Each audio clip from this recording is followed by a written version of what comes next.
Hey, today I'm going to be making Russian soup called Ukha, and one of the first things that we're going to need to do is boil our water and get some fish heads, some fish bones ready, as well as an onion.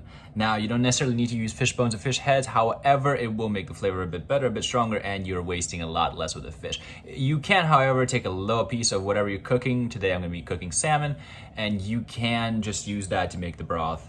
So, here we go.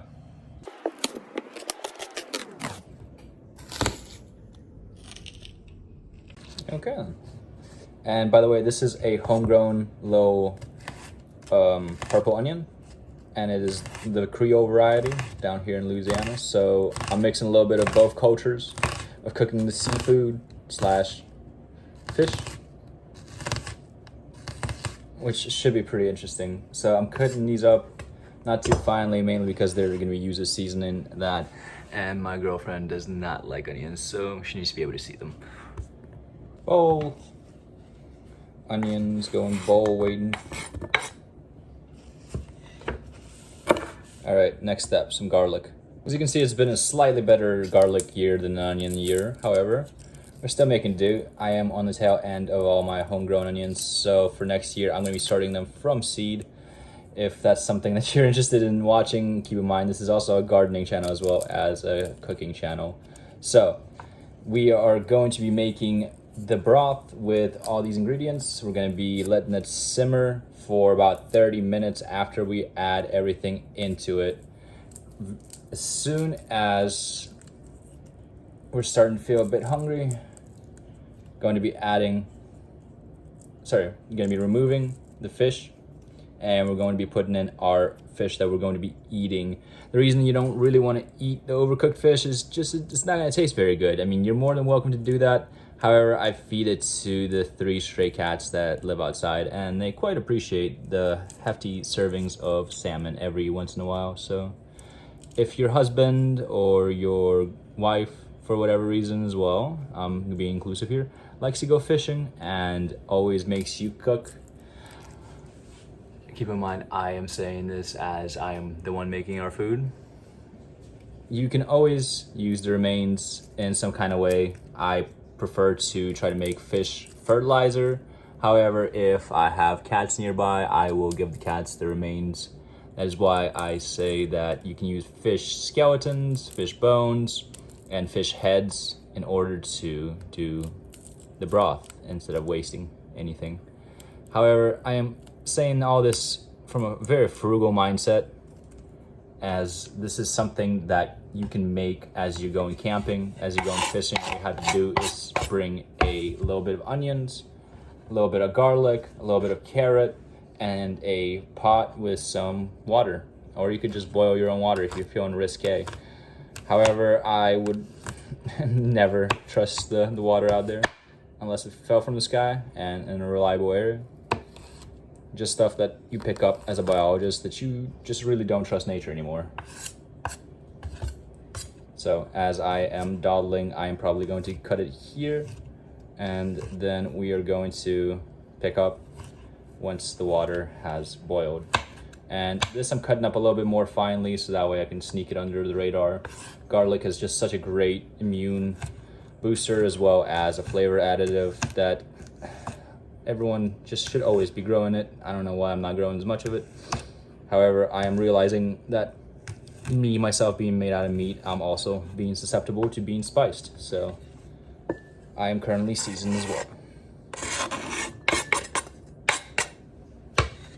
And time for carrots. Did I mention the fact that you can actually just make this whenever you're going camping? That means most of the ingredients don't really need to be washed. However, this carrot, you can peel it. I prefer to wash it just because I don't want to be too nasty. So washed carrot, I'm not gonna be peeling it because it's already clean and it's already gonna get boiled. So all I'm doing is cutting off the very tip and the very butt end of these weird looking carrots.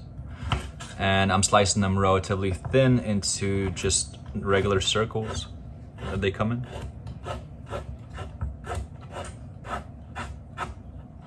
So.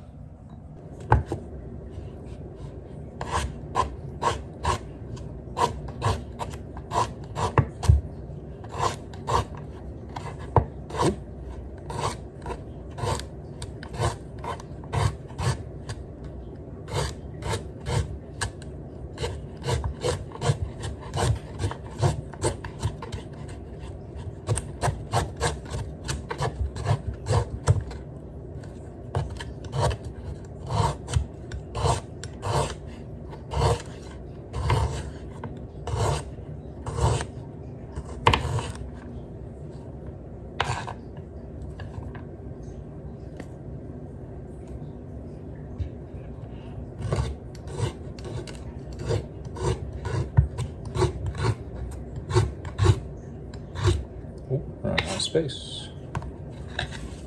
It's the downside of the tiny little cutting board.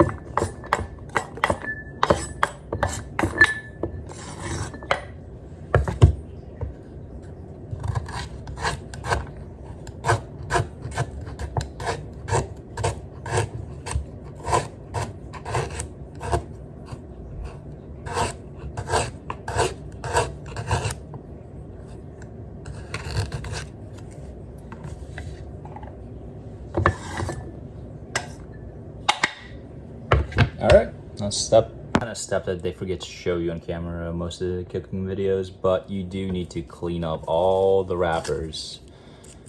And one of my most preferred ways to do this is by using my compost bucket that I have here to, once again, prevent as much waste as I possibly can. Very simply take an old Home Depot bucket and throw all your food scrap in there. You can either let that compost outside once you're done for the day, or you can leave it there for a few days and let that bokashi. However, if you are going to leave it for a few days, you need to make sure that there is going to be holes in there, that this is sealed very tightly to make sure your animals don't get in there. I am going to be taking this outside daily, so no need to do that. One of the craziest things about living here in the south instead in a really cold place like Russia is the fact that I have a bay leaf tree in the backyard, so I can just go and pluck those. It's not very expensive, but it's just something that's very nice to have. Here we are, already pre-prepared. Oh no, I tore my bag. And already pre-prepared a little bit of salmon. Let me dump out the juice so it doesn't get everywhere. There you go. Now what I'm going to be doing is just cutting off a little bit. Remember, we're not cooking it right now. However, we do want to make sure that there is enough in there to get the flavor across. So doing the most minimal amount of the salmon. I know it's super expensive and it really hurts to let go, but you're gonna have to put it in there and let that boil. However, the sacrifice is not yet over because there's someone here that also wants a little bit. What are we gonna do for the salmon? Are we gonna sit? Do we know how to sit? Are we gonna lay down like a good girl? Lay down. Lay down. Stay. Yes. Come see. Here you go. You thought you dropped it? No, it went down your throat. Good girl. And before I put away the salmon for the next little bit of time, let me just cut off the amount that I want to use. So since this is thinner, I'm going to use this and leave the thicker part for a fillet, or possibly even two at a later time. So notice, not using an exorbitant amount of this because I'm still going to be cooking this at the same time as potatoes, and I need to make sure that I'm cutting this to the proper length so that way this and the potato are ready at the same time.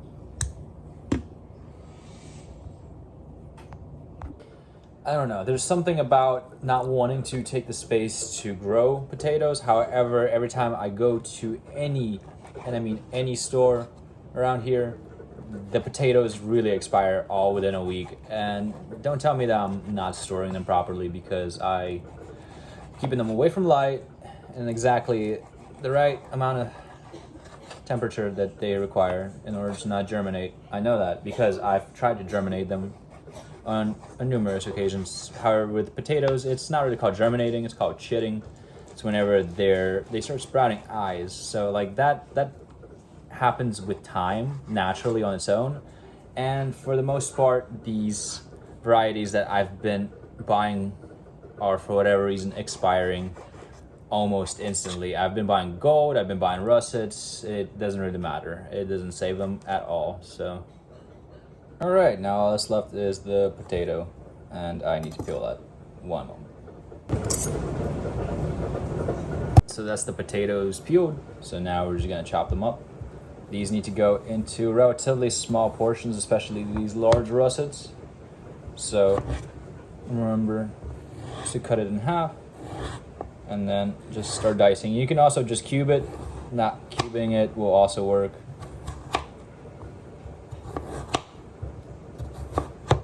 really is just up to preference at that point.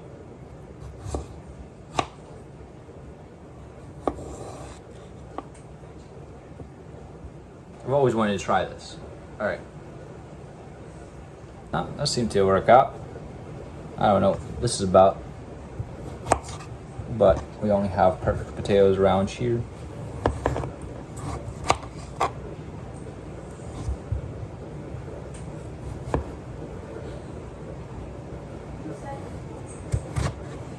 Whoa.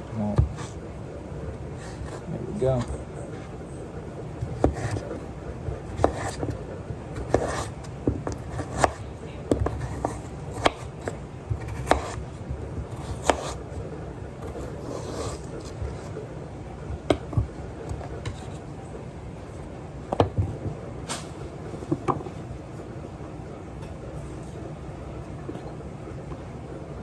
Okay, now we're back with the broth, and we gotta make sure that we're stirring everything around. In here we still have our salmon, our carrots, and our onions and our garlic.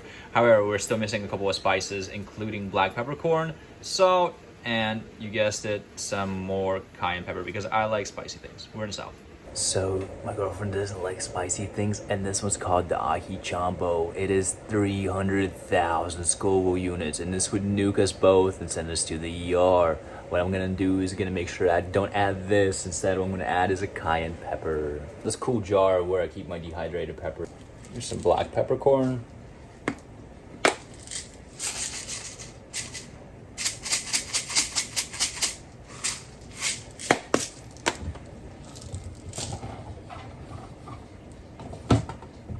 Okay, and now we're gonna add some sea salt.